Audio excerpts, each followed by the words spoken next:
second lieutenant ranks, and what's funny is he got promoted to first lieutenant like a month later, which means he outranked every other lieutenant except me and first and Lieutenant Larson. Nice. So we used to fucking rip, these other junior guys. Hey, Stace, remember when Sgt Humphrey outranked you? No. Better be standing at attention. But it was a good time. I mean, there was a lot of comments about certain lieutenants being boots and whatnot.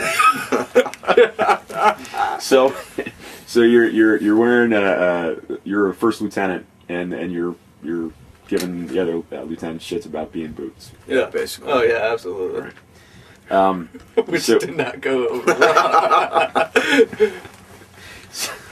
So you were quizzed about your background. Yeah, when I got to the station, after about 3 weeks, had already established a pretty good relationship with the station commander there, and I was wearing second lieutenant rank at the time, and he had been told by Captain Mines that I had been to Ramadi in 05, so he knew that. So one night we're just sitting talking, and he says, "Shouldn't you be wearing a silver bar soon?" And I kind of look at him like, "Why do you ask?" And he said, "Well, in the Marine Corps, isn't it 2 years from gold bar to silver bar?" And this was Lieutenant Colonel Salah. Lieutenant Colonel Salah. He was like a 15-year Iraqi Army veteran, went to the military academy and all this stuff. So he knew a lot of shit.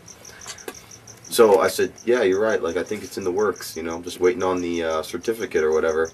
And then he asked me what was my OCS class number. And I, basically told him, like, well, we don't really pay attention to numbers.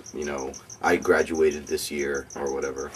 So I went back to Lieutenant Mahika and Captain Mines, and I told them, and they were like, "Okay, we'll just promote you." So about a week later, I was the first lieutenant. It was so we kind of filed this under the topic of